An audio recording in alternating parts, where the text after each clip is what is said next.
consejero técnico en la misma, ha ocupado diversos cargos en la administración pública, habiendo sido el primer director general de asuntos religiosos de la Secretaría de Gobernación, así como cargos en instituciones en orden jurisdiccional, como en el Tribunal de lo Contencioso Administrativo del Distrito Federal y en el Tribunal de lo Contencioso Electoral Federal, que fue el primer órgano jurisdiccional en materia de elección en México. Fue coordinador general de asesores de presidencia de la Comisión Nacional de Derechos Humanos en 1998 y fue presidente en el Colegio Mexiquense, institución reconocida por el CONACYT como de excelencia académica. Actualmente es profesor visitante de la institución. Sin más preámbulo, damos espacio a su conferencia. Muchas gracias. En primer lugar, quiero agradecer la amable invitación que me fue formulada por los organizadores de estas importantes jornadas de justicia laboral para participar como expositor, cuestión que me es muy honrosa. Mi reconocimiento al maestro Luis Gerardo de la Peña Gutiérrez, presidente del Tribunal Federal de Conciliación y Arbitraje,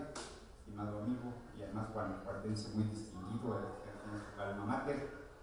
así como al licenciado Tomás Natividad Sánchez, presidente de la Sociedad Mexicana de Derecho del Trabajo y la Seguridad Social. Igualmente, a la prestigiada Universidad de Guanajuato, a la vez que a todos quienes han auxiliado en la organización de este evento. Mi reconocimiento especial al doctor Eduardo Pérez Alonso, director de la División de Derecho, Política y Gobierno de esta universidad, y comentaba con él, y desde luego le dejo un gran saludo a una estimada amiga de hace muchos años, la rectora del campus Guanajuato, la doctora Teresita Rendón Huerta Barrera, estimadísima amiga y querida colega en materia de Derecho Municipal. Me corresponde abordar un tema sin duda trascendente en la vida jurídica de nuestro país, como lo es el disertar sobre los derechos humanos en el derecho laboral burocrático, cuestión que nos lleva a analizar de inicio de qué manera y en qué sentido se habla actualmente de los derechos humanos laborales, término y concepto que aún no adquiere una connotación suficientemente clara y aceptada plenamente en la doctrina y en la práctica legal laboral. Si bien ya se cuenta con un buen número de aportaciones teóricas y de investigaciones prácticas sobre tan singular tema. En efecto, el concepto de derechos humanos laborales ha sido de puño reciente y se ha venido insertando tardíamente en las teorías que dan marco al análisis de los derechos fundamentales de las personas. Una primera explicación de esta circunstancia la encontramos en cuanto al también tardío surgimiento de la idea del derecho social como espacio jurídico claramente diferenciado del que es propio del derecho público y del derecho privado. Recordamos al respecto que este tipo de normas protectoras de grupos y de clases sociales que por su situación de vulnerabilidad económica requerían de acción defensora del Estado para evitar el abuso y la explotación desmedida de sus integrantes, surgieron en la segunda mitad del siglo XIX europeo, sobre todo en Alemania y en Inglaterra. De esta manera, el Seguro Social impulsado por el canciller prusiano Bismarck en 1883 nos presenta un ejemplo válido de estas acciones pioneras que obedecieron a profundas presiones sociales de grupos de trabajadores de fábricas, al igual que de importantes movimientos del campesinado que vivían en pobreza. Primero, la ideología de los socialistas utópicos y años después el marxismo pregonaron la necesidad de cambios y transformaciones, inclusive por la vía violenta, obligando al Estado a intervenir en las relaciones de producción. La intervención estatal se presentó al inicio de manera tímida y paternal, para después asumir un papel mucho más activo y decidido a través de la ley. La siguiente, por favor. No olvidemos que en aquella época las relaciones de trabajo se regían por el derecho civil, que exaltaba la libertad y la voluntad individual en los contratos, instrumentos que llegaron a contar con cláusulas verdaderamente leoninas por el abuso de los propietarios de los centros industriales. Privaba la inseguridad en el empleo, así como las condiciones insalubres, las jornadas inhumanas y los salarios de miseria. Los movimientos sindicales fueron reprimidos duramente y en no pocas ocasiones declarados ilegales, e inclusive a quienes formaban parte de estas organizaciones sindicales se les llegó a tipificar como delincuentes, aplicándoles severas sanciones penales. Ante este difícil panorama social, se fue consolidando la intervención del Estado a fin de equilibrar, a través de la ley, tan compleja realidad de explotación de grandes contingentes de individuos dando cabida a una nueva forma de normatividad protectora. Otros grupos y fuerzas sociales se sumaron también en aquellos años a estos reclamos, como nos ha dejado constancia la emblemática encíclica Rerum Novarum, que sobre la cuestión obrera dictara en 1891 el Papa León XIII.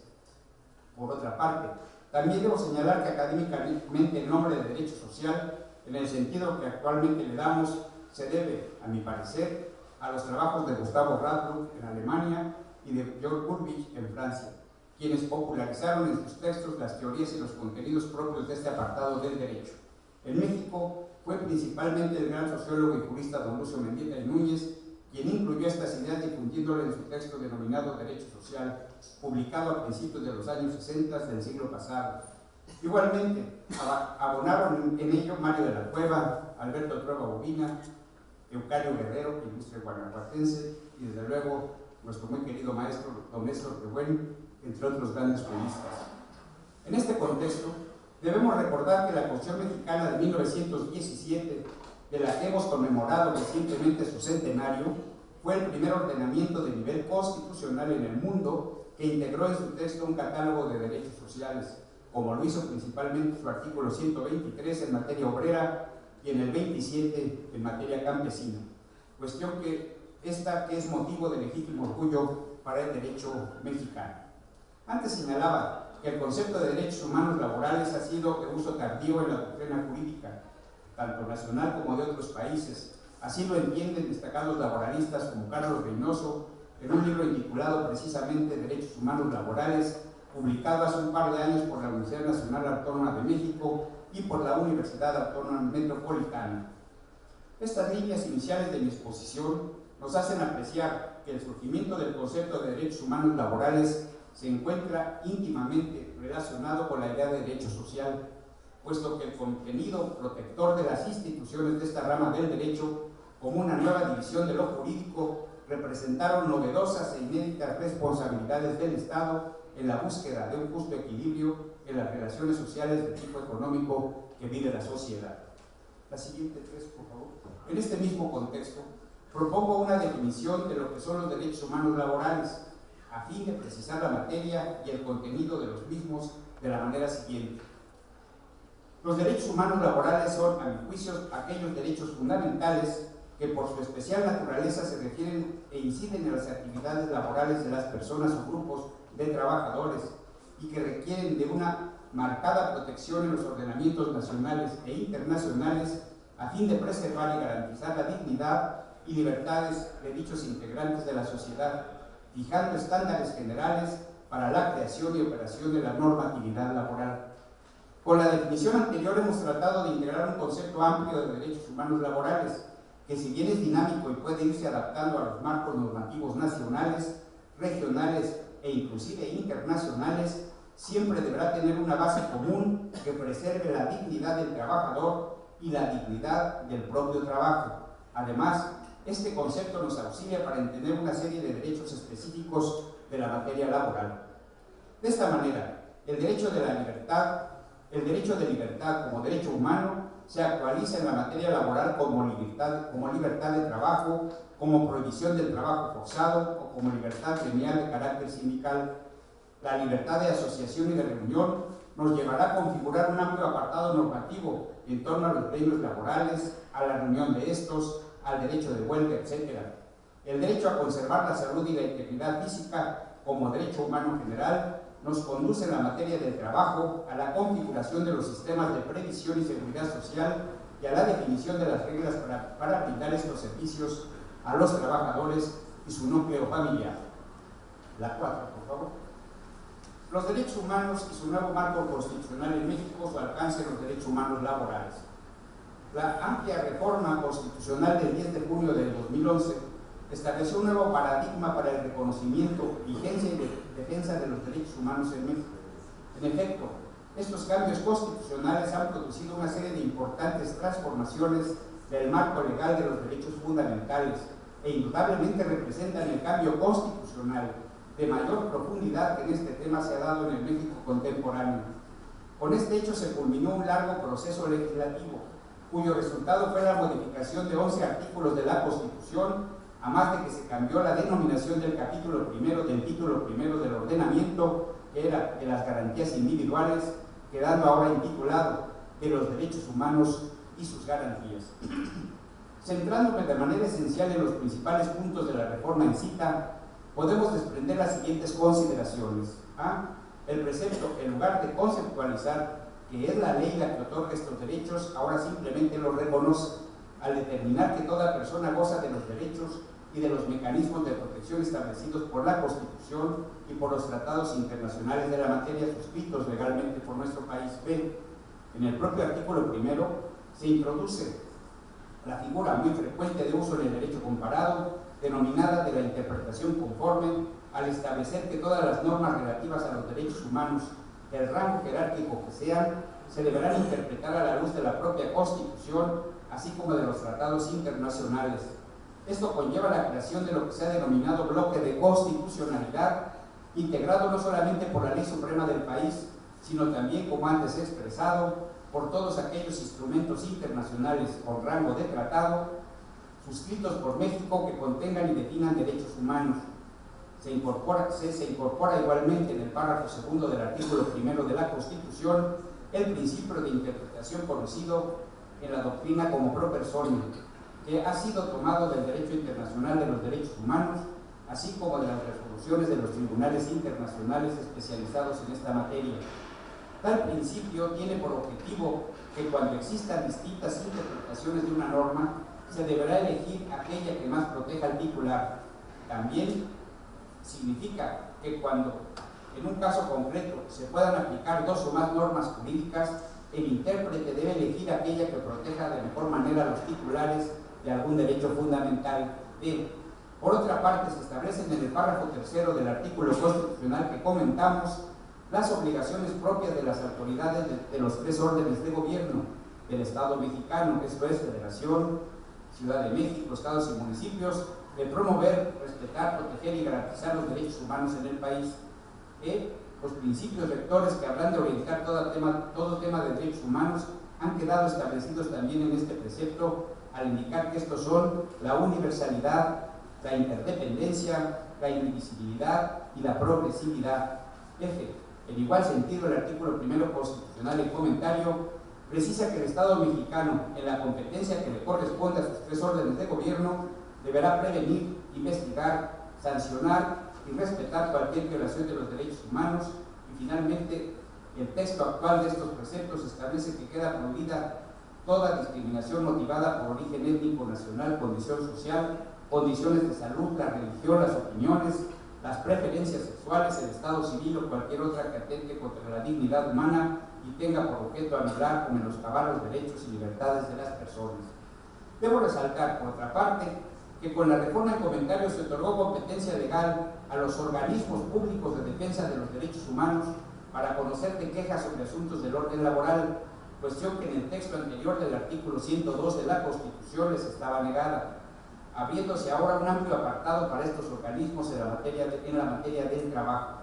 Debo precisar que tales competencias se dan solamente en cuestiones en aquellos actos que tienen un carácter administrativo, toda vez que las cuestiones de fondo solamente corresponde conocerlas a las instancias de carácter jurisdiccional.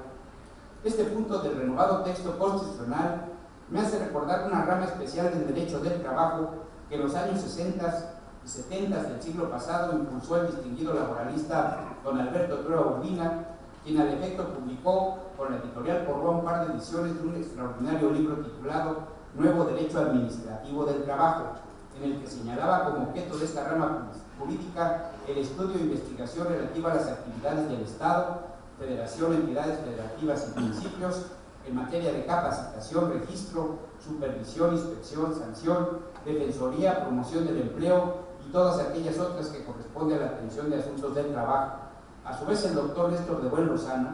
querido maestro recientemente fallecido, publicó en 1994 un excelente texto denominado El Derecho Administrativo del Trabajo y la Administración Pública del Trabajo. Me parece que esta rama del derecho, que por cierto desconozco si se siga publicando, a lo mejor Carlos después nos puede informar, porque ya no lo he visto y es un magnífico libro, porque habla del derecho administrativo del trabajo, precisamente que es en donde ahora las comisiones, la nacional y las locales, tendrían una amplísima competencia por la reforma constitucional a la que hacemos comentar. Me parece que esta rama del derecho administrativo laboral, que se ha perdido casi del todo, deberá también tomar nuevos bríos, pues toda esta amplia gama de actos y de acciones administrativas son las que estarían ahora en la posibilidad de ser conocidas por los organismos públicos de defensa de los derechos humanos. Como antes expuesto, podemos observar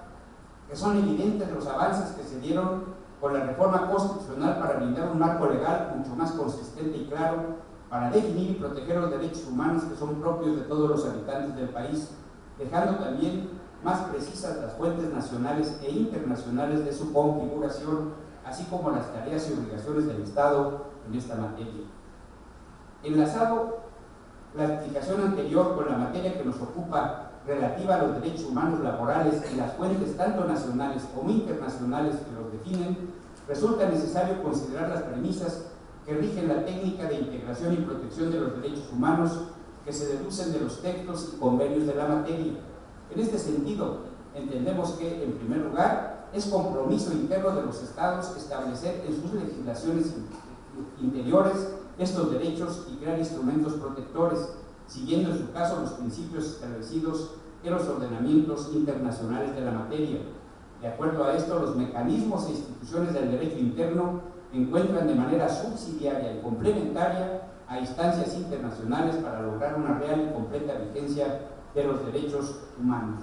Quiero aclarar que es primera obligación del Estado en lo interno crear estos ordenamientos y solo subsidiariamente o alternativamente deben aplicarse los sistemas de carácter internacional. De acuerdo a esta concepción, tendríamos las siguientes fuentes internas o de orden nacional, de las que podemos enumerar las siguientes, las 5, por favor. Fuentes nacionales, seré muy rápido, es lógico, Constitución Política de los Estados Unidos Mexicanos, principalmente artículos 1, 3, 102, 115, 116, 123, Ley Federal de los Trabajadores al Servicio del Estado, Ley Reglamentaria de la fracción 13 bis del apartado B del artículo 123, Leyes e instituciones de seguridad social, IMSS, ISSSTE, SPAM, leyes administrativas diversas, registros, inspecciones, vigilancia, supervisión, etcétera, contratos de ley, contratos colectivos, reglamentos, condiciones generales de trabajo, etcétera.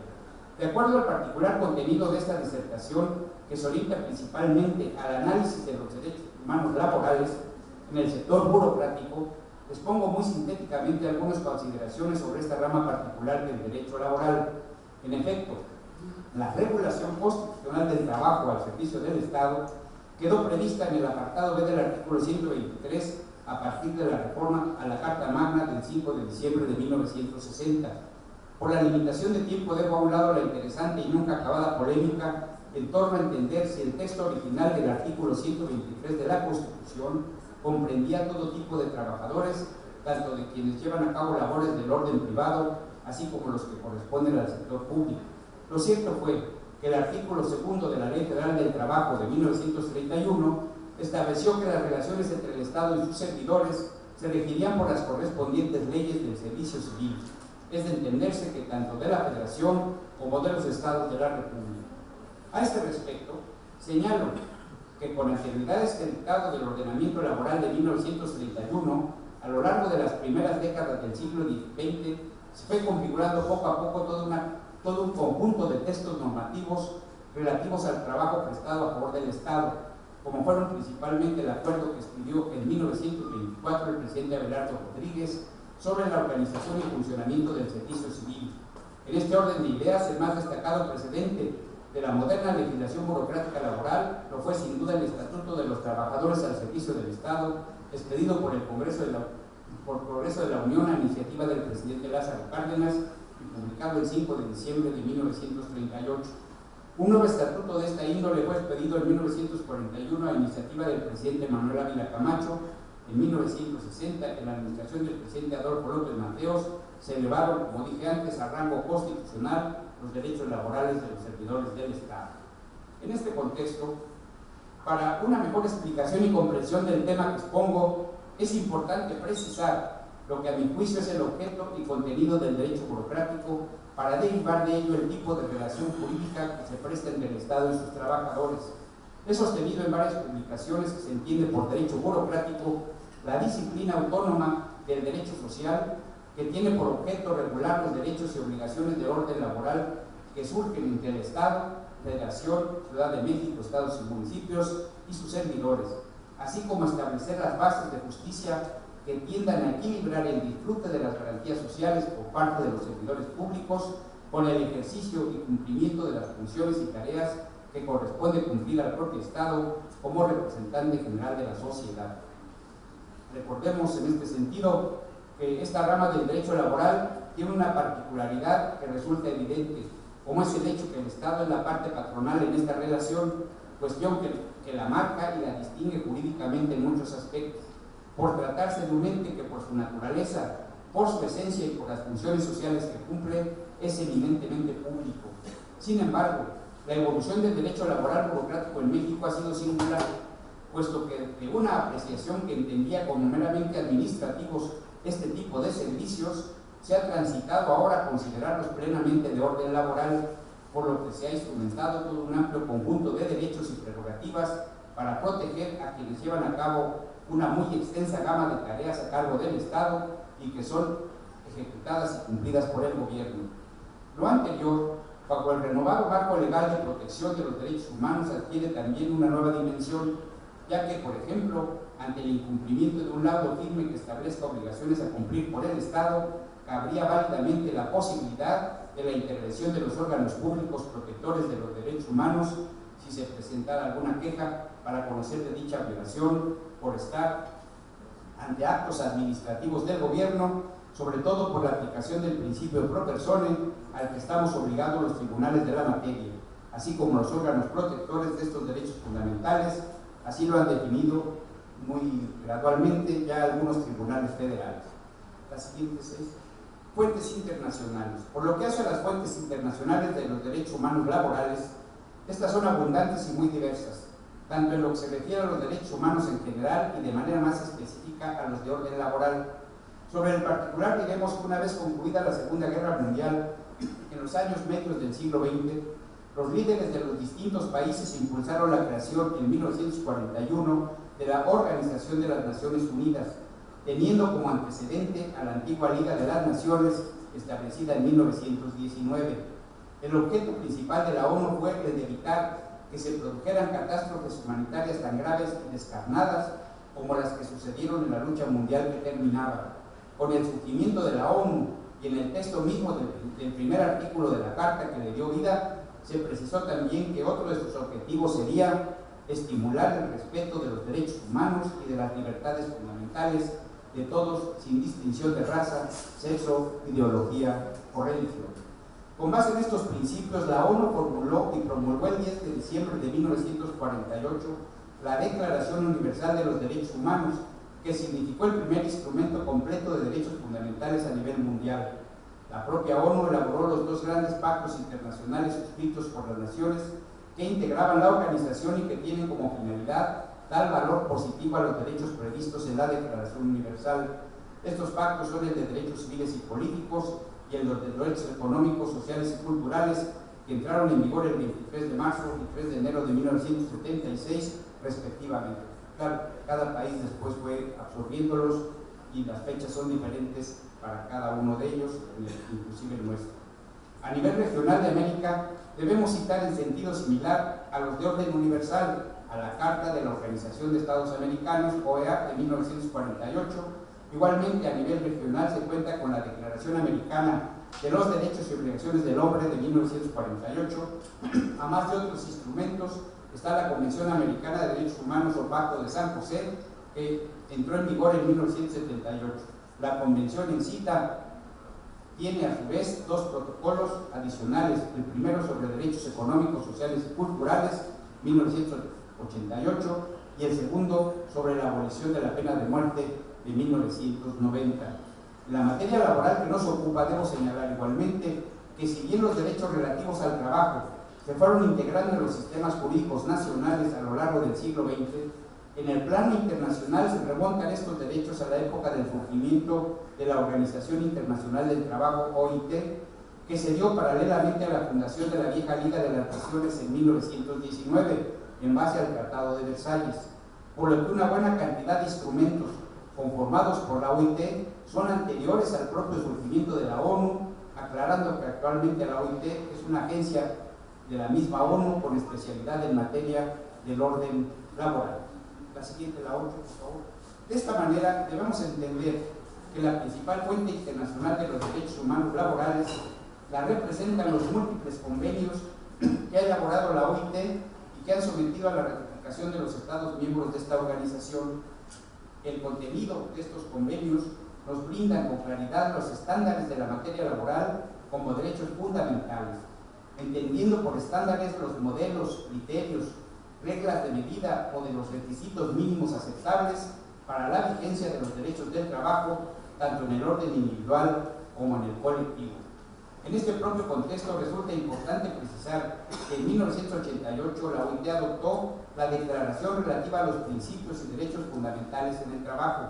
que marcó un nuevo compromiso de los Estados miembros de respetar, promover y realizar lo necesario para que se actualicen en sus territorios estos principios y se cataloguen en leyes internas estos derechos conocidos como núcleo duro del derecho laboral internacional, como son los siguientes: A, la libertad de asociación y la libertad sindical, así como el reconocimiento de la negociación colectiva; B, la eliminación de toda forma de trabajo forzado obligatorio; C, la obligación efectiva de abolir el trabajo infantil;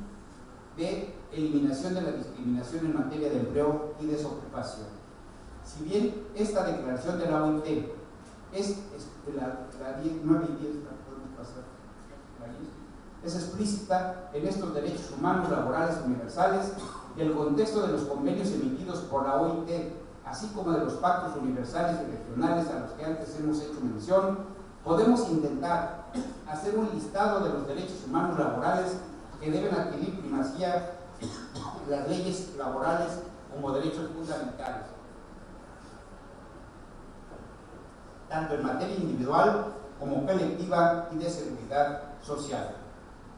Hacia la configuración de un marco de jus cogens o cogens de los derechos humanos laborales. Con base en estas consideraciones, estimo pertinente reflexionar sobre la existencia actual de un verdadero jus cogens de carácter imperativo de la materia de los derechos humanos laborales. La idea jurídica del jus cogens derivó de las antiguas concepciones romanas del derecho de gentes, que a lo largo del tiempo se convirtió en el derecho internacional público de la actualidad. El artículo 53 de la Convención de Viena sobre el Derecho de los Tratados, del 23 de mayo de 1969, define a jus cogens como el conjunto de normas imperativas establecidas por la comunidad internacional de estados que no admiten exclusión ni alteración de su contenido y que solamente pueden ser modificadas por la existencia de una nueva norma del mismo rango. Por ello, cualquier norma internacional o nacional que se les oponga se entiende como nula de pleno derecho. Si bien no existe actualmente un catálogo internacional general de normas de jus cogens sobre derechos humanos ni por ello en materia del trabajo, sí podemos encontrar una buena cantidad de propuestas de instituciones y tratadistas por integrar este apartado, especialmente con el denominado núcleo duro de los derechos laborales, como se detalla en los cuadros que ponemos adelante. En este orden de ideas y con este marco referencial, la base de este derecho imperativo general y estandarizado para los derechos laborales de orden fundamental encuentra un primer soporte en la Declaración de Filadelfia de 1944 o Carta de Propósitos y Objetivos de la OIT, que principalmente señala que el trabajo no es una mercancía. Estos son los principios: que el trabajo no es una mercancía, que la libertad de asociación es fundamental para el progreso, que la pobreza es un peligro para todos, que la lucha contra la necesidad se debe llevar a cabo mediante decisiones democráticas y de forma igualitaria por parte de los trabajadores, los empleadores y representantes de los gobiernos. A su vez, la Declaración Universal de los Derechos Humanos de 1948,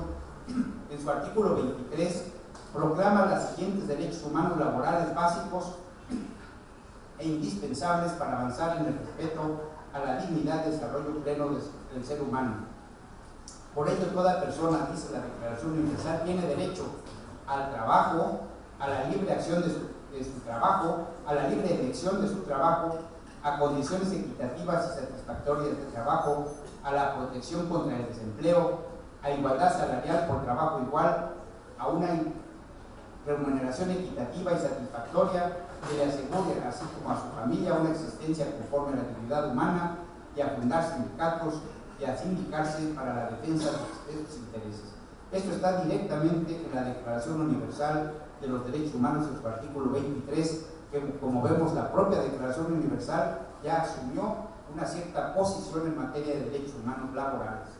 La 12, por favor. Siguiendo este propio contexto, la Organización Internacional del Trabajo estableció en 1998 la Declaración relativa a los principios y derechos fundamentales del trabajo con los siguientes puntos: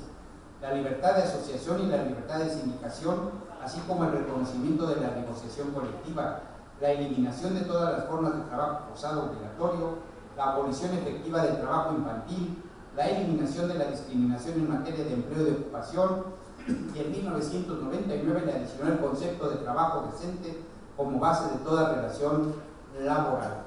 A su vez, en el orden individual tendríamos los siguientes derechos, y los leo muy rápido: libertad de trabajo y prohibición de trabajo forzado, prohibición de la discriminación en el trabajo, fijación de jornadas laborales máximas, pago especial por jornadas extraordinarias, descanso semanal remunerado y pago de días feriados, protección contra el despido injustificado, garantía de un salario mínimo, igualdad de remuneración por un trabajo igual, seguridad e higiene en el trabajo, promoción del empleo y capacitación. La 15. En cuanto a los derechos fundamentales laborales de tipo colectivo, ahí lo vemos: libertad de asociación y libre sindicación, protección de los representantes sindicales en su gestión, negociación colectiva y derecho de huelga. La 16, una vez, por lo que hace a la protección como derechos fundamentales en el trabajo, encontramos los siguientes: seguridad social, cobertura también por accidentes de trabajo, cobertura de maternidad y disfrute de licencias por este motivo, autorización del tiempo para amamantar a los hijos, protección especial para menores en edad de laborar y especial trato a los minusválidos o limitados en sus funciones motoras. Como se observa del análisis de los instrumentos internacionales en materia laboral, nos resulta un amplio listado de derechos humanos laborales que de manera necesaria e indispensable deben estar catalogados en las leyes internas de los países. La 17, dos temas muy rápido, dos temas emblemáticos de los derechos humanos manifestados en materia laboral burocrática bajo los nuevos criterios protectores: la libertad sindical y en materia de empleados de confianza. A fin de resaltar la correlación que existe entre este nuevo marco conceptual en torno a los derechos humanos y el tema del derecho burocrático, he seleccionado dos temas concretos que han resultado paradigmáticos en esta rama del derecho laboral, como lo son, primero, el referente a la libertad sindical ante la sindicación única, y el segundo, en el que se analiza la relación de los trabajadores de confianza en cuanto a la falta de estabilidad en el empleo que prevé la fracción 14 del apartado B del artículo 123, y que entiendo que la magistrada Rosario Jiménez va a ampliar mucho más este punto. El primero de los casos que señalo derivó de la solicitud presentada por un número significativo de trabajadores de la Secretaría de Comunicaciones y Transportes dedicados a atender las labores del control del tránsito aéreo, a fin de que se les reconociera como organizaciones sindicales, argumentando la especialización a la que se dedicaban, misma que requiere, señalaron, una particular capacitación para realizar. El Tribunal Burocrático entonces negó dicho registro con base en lo preceptado en el artículo 68 de la Ley Federal de la Materia, que precisa, aún así, aunque está declarado inconstitucional, que en cada dependencia solo podrá haber un sindicato. Los trabajadores solicitantes recurrieron al juicio de amparo para impugnar la resolución del tribunal original. El juez de distrito ratificó la negativa, basada también en el precepto que hemos citado de la ley burocrática, que no admite más de un sindicato por dependencia. Los trabajadores a que aludimos interpusieron el recurso de revisión, mismo que por su trascendencia y por versar sobre puntos relativos a la constitucionalidad del precepto, fue atraída la queja por la Suprema Corte de Justicia de la Nación para resolverla. Así planteado el asunto, el Pleno de la Corte, hasta donde llegó el tratamiento del caso, bajo el expediente de amparo en revisión 1475/98, detalló una serie de argumentos y dictó diversos criterios de altísima relevancia jurídica al centrar la litis en dilucidar si la disposición aplicada de la Ley Federal de los Trabajadores al Servicio del Estado estaría contraviniendo el contenido de un tratado internacional suscrito por México y que es el Convenio 87 de la OIT,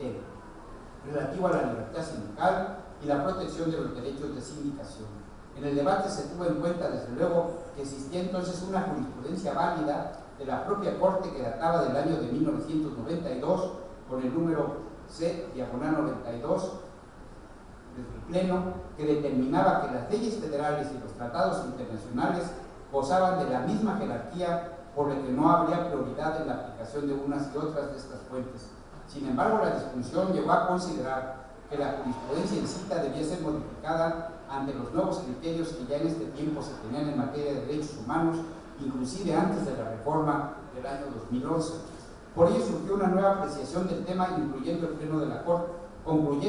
la Corte que los tratados internacionales quedarían ubicados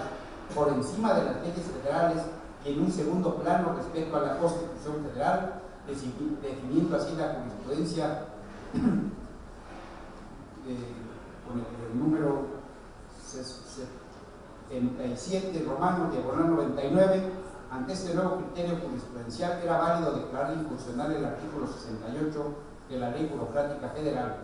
por ser contrario al contenido del convenio de la OIT que antes hemos citado, mismo que estaría jerárquicamente por encima de la ley incomunitaria. La consecuencia fue que se otorgó el amparo de la justicia federal a los trabajadores quejosos y se obligó al Tribunal de Conciliación y Arbitraje a entregarles el registro como sindicato. Es importante aclarar que este criterio jurisprudencial en torno a los tratados que operó entonces y que fue de gran apertura quedó totalmente superado con el texto actual del artículo 1 de la Constitución, que otorga igual jerarquía al ordenamiento constitucional que a los instrumentos internacionales que hayan sido legalmente aceptados por nuestro país y que contengan derechos fundamentales. A partir de estos notables precedentes jurisprudenciales, que desde luego resultan obligatorios para todos los órganos jurisdiccionales del país, se han venido logrando una amplia pluralidad sindical en el sector público. Y desde luego, la 19, omito referirme a la cuestión de los trabajadores de confianza, dado que hay una conferencia expresa sobre el caso y seguramente la magistrada nos aclarará ampliamente de qué manera la Suprema Corte, tomando en cuenta una serie de decisiones en materia de los trabajadores del Estado en cuanto a la carrera que se lleva, si hay límites que la Constitución marca, debemos estar a las limitantes que marca la Constitución, independientemente que digan los tratados internacionales, cuestión que la ampliará mucho más la magistrada. Nos pasamos así hasta la 21, el convenio 151 de la OIT en materia de trabajo público. Y seré muy resumido también. Existe un convenio de la OIT, que es el 151, relativo al trabajo en la administración pública, y cuya denominación precisa es Convenio sobre la protección del derecho de sindicación y los procedimientos para determinar las condiciones de empleo en la administración pública, mismo que fue adoptado el 27 de junio de 1971 en Ginebra y que entró en vigor en el orden internacional el 25 de febrero de 1981. Esto es hace 34 años, resumo, ha sido aprobado por muchos países, inclusive en el continente americano, por Antigua, Barbados, Argentina, Belice, Brasil, Chile, Colombia, Cuba, El Salvador, Perú y Uruguay, pero México no lo ha ratificado. Así es que, pues es un convenio interesante en materia de trabajo al Estado, pero que México pues, no lo ha ratificado y sigue por ahí pendiente. Me parece que sería útil que se llevara la discusión, no solamente a nivel internacional, sino interno, con sindicatos, con organizaciones gremiales, con académicos, la conveniencia de que México pueda ratificar el convenio 151 en materia de trabajo público de la OIT, que repito, hasta la fecha no ha sido ratificado. La 22, por favor, haré un comentario final. Cuestiones de tiempo, desde luego, dejo la versión escrita, por si a alguien le interesa, y a los compañeros asistentes de la universidad. Comentario final.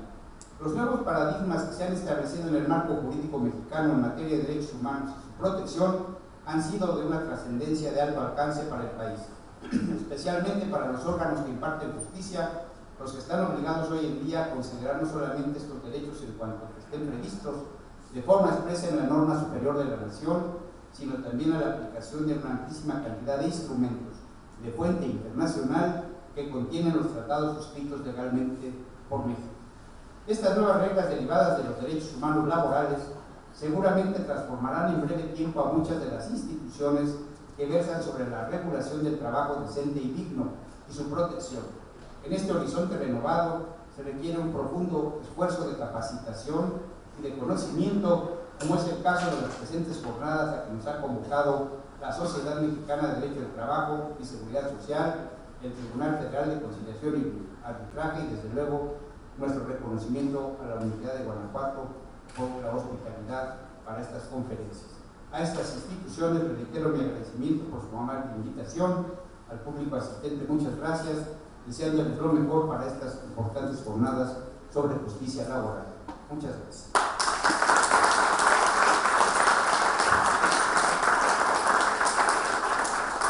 Desconozco si hay una serie de preguntas y respuestas, si las hay, pues aquí estamos. Serían algunas para... Muy buen día. Mi nombre es Jesús González García y tengo el honor de ser un modesto catedrático de esta división. En un primer término, le agradecemos su asistencia, doctor, a nuestra universidad, sabiendo su calidad de connotado jurista en obras de derecho administrativo, de derecho laboral, un reconocido profesor de la UNAM, y de verdad sea usted bienvenido. Quedó totalmente acreditado su gran exposición en materia de derechos humanos, sobre todo en el rubro laboral, una investigación profunda que nos hizo el gran favor de exponer. A título personal me da una gran ilustración, de ahí que me permito distraer su atención para escuchar su opinión en los términos siguientes. Voy a tratar de referir mi humilde reflexión en el campo del litigio y lo divido en dos partes. El primero, en el campo del litigio laboral nos queda claro que los tribunales deben observar, deben respetar inexorablemente el control de convencionalidad. La segunda parte es la resolución que van a emitir los tribunales en una primera instancia, como los laborales y los de amparo. Rápido pongo el ejemplo para ilustrar, para yo poderme dar a explicar. Pensemos que un servidor público de más de 20 años de servicio es despedido. Ya no vamos a decir si justa o injustificadamente, es objeto de un cese. Él hace valer sus medios de defensa y promueve su demanda laboral ante el tribunal competente. Y refiere que la rescisión del vínculo laboral no procede por estar inmerso en el supuesto de más de 20 años de antigüedad. Aclaro que desconozco en este momento si la legislación laboral burocrática tiene este beneficio, como en las diversas legislaciones de los estados de administración pública. En ese tenor, 1. El Tribunal Jurisdiccional emite su laudo y decreta justificado el cese, argumentando dependiendo de las cargas de prueba, que no acreditó el despido injusto. Segundo, promueve su revisión al colegiado, que el colegiado confirma el laudo absolutorio, argumentando que no hubo violación de derechos, que las cargas probatorias que le correspondían al quejoso no demostró el despido injusto. En ese tenor, y de acuerdo a su excelente exposición, le refiero: 1. ¿Qué pasa si el tribunal laboral no hizo valer el control de convencionalidad protector? Es decir, en términos visos y llanos, de mi parte, el control de convencionalidad le impone a los órganos jurisdiccionales, repito, lo digo desde mi modestia, que dejen a un lado lo que prevén los ordenamientos legales, para que hagan valer los derechos humanos. Y un derecho humano que usted gentilmente nos explicó es el derecho al trabajo, el derecho a la permanencia, el derecho contra el desempleo. Pero resuelve el tribunal jurisdiccional que no acreditó la causal de despido injusto. Y en consecuencia, el Tribunal de Amparo en nuestros distritos, el colegiado, confirma, pero no hizo valer a su vez el control de convencionalidad amparado en los derechos humanos, es decir, haber otorgado el amparo con base en los diversos tratados internacionales que usted nos ha hecho referencia, teniendo como fundamento de procedencia el control de convencionalidad. Entonces, al haber hecho esta exposición, mi modesta experiencia en los litigios, ni los tribunales jurisdiccionales resuelven en este sentido, ni tampoco los colegiados. Con ello, ¿usted qué opina en este sentido? ¿Por qué los tribunales todavía en ámbito local, las juntas locales en ámbito federal, las juntas federales y por supuesto en el nivel burocrático, ¿por qué no ejercen el control de convencionalidad y siguen pronunciando sus laudos en términos de los códigos europeos? Y segundo, ante esa situación tan clara, tan notoria, ¿por qué los tribunales en circuitos como el que me estoy refiriendo en nuestra entidad difícilmente hacen valer el control de convención? Le reconozco su capacidad, señor doctor, y bienvenido. Muchas gracias. Muchas gracias, profesor, por su pregunta. Desde luego, pues es muy amplio el tema. Recordemos que nuestra legislación de carácter burocrático, esto de los tratados al servicio del Estado, pues es muy dispersa en México, pues tenemos múltiples ordenamientos, desde luego los que están a nivel del orden federal y todavía de la Ciudad de México, antes Distrito Federal, que se va a ir separando paulatinamente hasta llegar al año 2020, que tendrán sus propios ordenamientos laborales de este carácter burocrático de servidores públicos y sus propios tribunales o tribunal de la materia. Pero además los estados, cada uno de ellos tiene su propia ley, algunas veces se llama de los trabajadores al servicio del Estado y municipios, otros le llaman del servicio civil, como Michoacán, etc. Entonces tenemos una gran dispersión de normas y por lo mismo es difícil. Yo me centraría un poco en lo federal, desconozco a fondo la ley de Guanajuato, si a veces, como Michoacán, que es la más emblemática, a veces mezclan instituciones del apartado A y del apartado B, porque lo pueden hacer perfectamente. El 115 y 116, que es el que norma este tipo de cuestiones en materia laboral, 115 municipios, 116 para los estados, nunca dijo apartado A o apartado B. dice se apegarán a los principios señalados en el artículo 123 de los trabajadores del municipio o de los estados. Y en algunos casos mezclan instituciones, ¿verdad? Como es, insisto, Michoacán, que tiene la rescisión y tiene otras figuras del apartado A que no se dan en al apartado B federal, ¿verdad? Que ahí pues no existe rescisión sino cese de un nombramiento, etc. Me centraré un poco en lo federal por lo mismo, aclarando que puede haber pues una disparidad, ¿verdad? Porque pues tenemos que conocer cada una de las leyes de los estados para ver pues cómo le siguieron la técnica procesal, ¿verdad? Tanto de fondo en cuanto a la regulación de los derechos y del procedimiento que siguen. Desconozco si Guanajuato tenga pues esta mezcla de instituciones. La mayor parte de las leyes burocráticas locales siguen los principios del apartado federal y más o menos de la ley de los trabajadores al servicio del Estado a nivel federal. E inclusive las han actualizado mucho más que la propia ley federal, y esto también es cierto.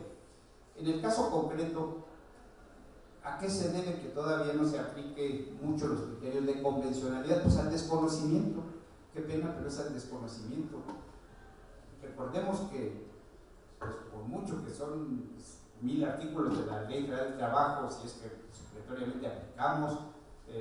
unos cuantos más de la Ley de los Trabajadores al Servicio del Estado y las leyes locales, pero si sumamos todos los tratados que en esta materia laboral existen, pues yo creo que andamos más allá de unos 500 artículos,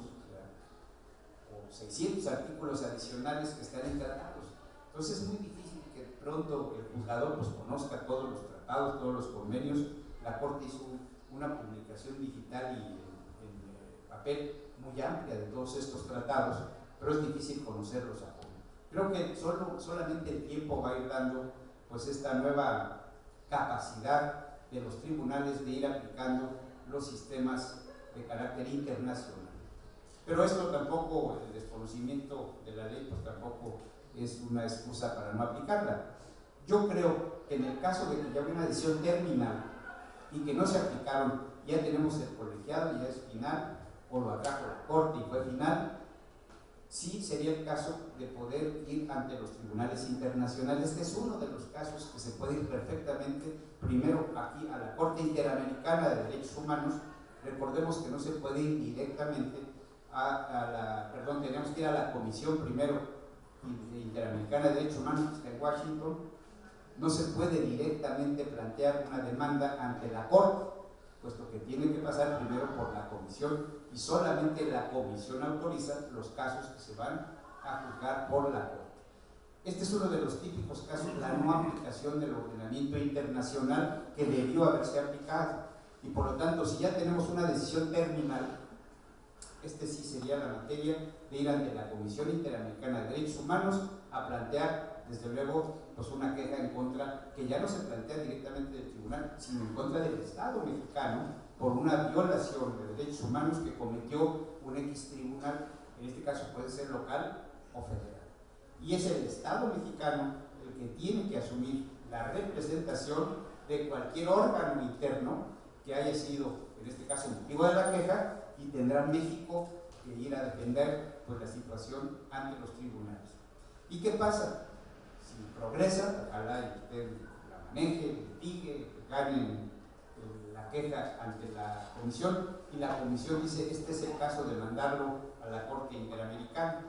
y lo juzga la Corte. Acuérdense que estos asuntos son de años, ¿eh? Los asuntos de la Corte se llevan no unos meses, se llevan verdaderamente años. Pero ya llegó a la Corte, allí en San José de Costa Rica, gana usted el caso, y ahora por decisión tanto de la Corte Interamericana como de la Suprema Corte de Justicia de la Nación, son vinculatorias las decisiones de la Corte Interamericana de los Derechos Humanos. Por lo tanto, tendría que cumplir la resolución del Estado mexicano que resolviera la Corte Interamericana por la decisión que ahora sí, dado el caso Radilla y equivalentes, que es obligatorio y vinculatorio su cumplimiento de las decisiones que antes quedaban en el nivel recomendatorio. Ahora hay decisiones expresas y jurisprudencia. Me parece que ya es jurisprudencia, no me queda claro si es presencia o jurisprudencia, pero me parece que ya es jurisprudencia, en que es obligatorio y vinculatorio el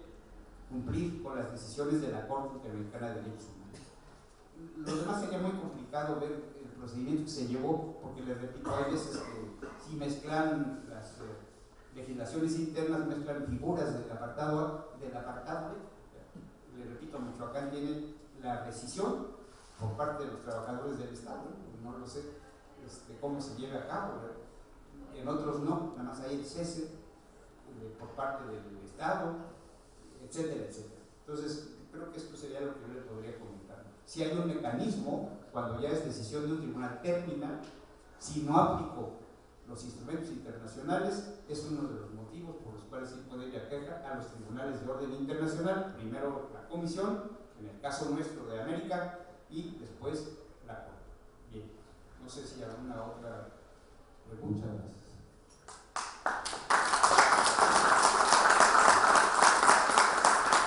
Bien, pues nuevamente mi agradecimiento a las sesiones organizadoras, al presidente del tribunal que está aquí presente, no veo a nuestro amigo Tomás, porque lo veo por aquí, mi agradecimiento a Tomás Natividad